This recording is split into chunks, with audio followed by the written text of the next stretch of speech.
everyone. My name is Austin Belzer, and welcome to my interview with Ryan J. Sloan and Ariel Mastrioni. Did I get that? I'll accept any variation. Okay. Sorry for butchering it.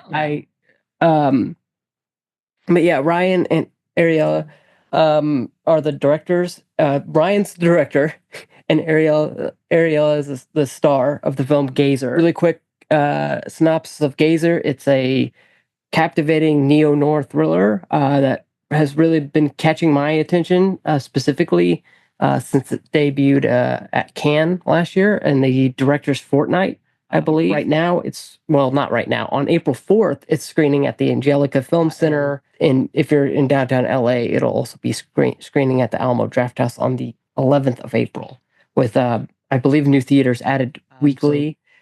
Sometime during the month of April, people will get to see it outside of New York and LA. But yeah, Ryan, Ariel, welcome. I really appreciate taking the time out of your day to do this. I'm sure you've been busy since Cannes last year, so. Yeah, well, thank you, Austin, for having us. Thank you. I mean, it's been a crazy It's been a hell of a year. Processing it. Yeah. Yeah, Cannes comes up, like in a few months, May? Yeah. Yes, I mean, I'm sure they're going to announce anytime soon. I have no clue. Yeah, I get little trickles like, oh, hey, maybe this person's going to be here and this person's going to be here. We don't know, but we're just going to say it anyway. It's just so wild to think that a year has passed. And this is our 5th year working on Gazer. We've been working on this. Yeah, we started writing in 2020. So I had a friend the other day, I said to them, the film is coming out. It's going to premiere at the Angelica Film Center on the 4th. And they were like, wait, the film isn't out yet? I was like, I know you are done with me talking about Gazer. It's been 5 years of Gazer, but yes, it's finally coming out. I don't even tell people about it anymore. I know. I just pretend it never happened. Yeah, so I guess let's start there. Let's talk about the 5 years it took, from, I'm guessing, concept 5 years ago, and then you're releasing next month.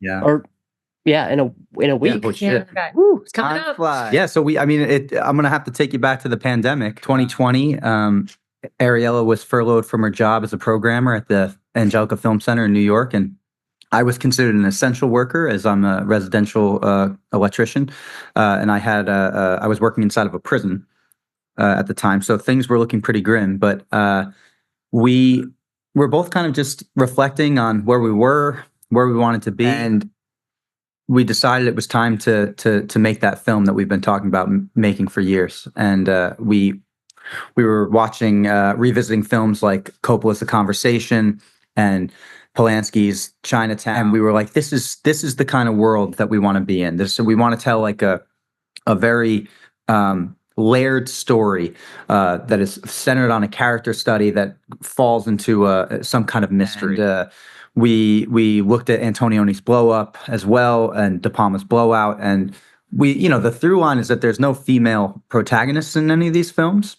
So that was one very exciting thing, since I was fortunate enough to have Ariella, who was willing to dedicate the next 4 years of her life to this role and to co-writing and producing this film. So we started developing the story. And basically, we just set a date. We said April 2021, this weekend, we're going to begin filming.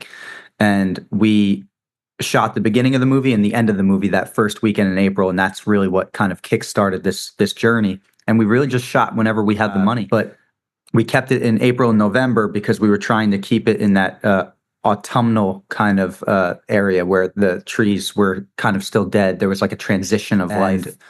Yeah, that was kind of the genesis. Yeah. I mean, and just thinking about it all, Ryan and I, like he said, we just, we'd always loved movies. We didn't really know how to go about making one.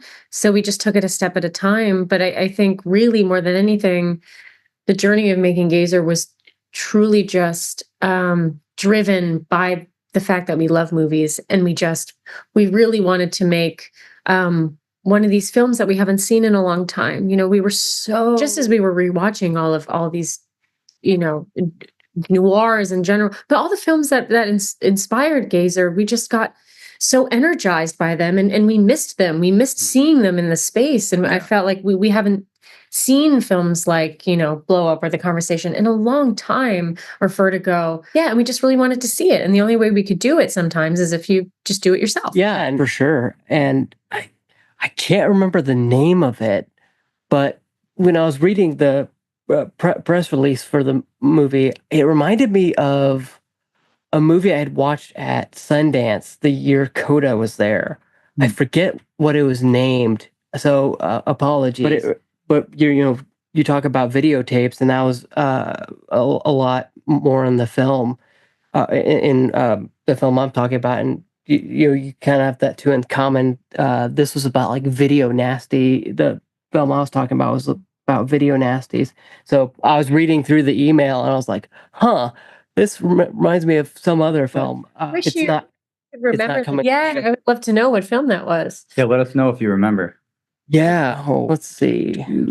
Well, I'm sure I'll figure it out sometimes, and I'll email you what it is. But you talked about being an electrician and Ariella, you said you're a programmer for Angelica, which, funnily enough, is where you're premiering the film. Well, not premiering, but having your theatrical debut. Yeah. And I just want to get some cultural touchstones on that. Yeah, I just want to hear a little bit more about that, because I think that's really interesting.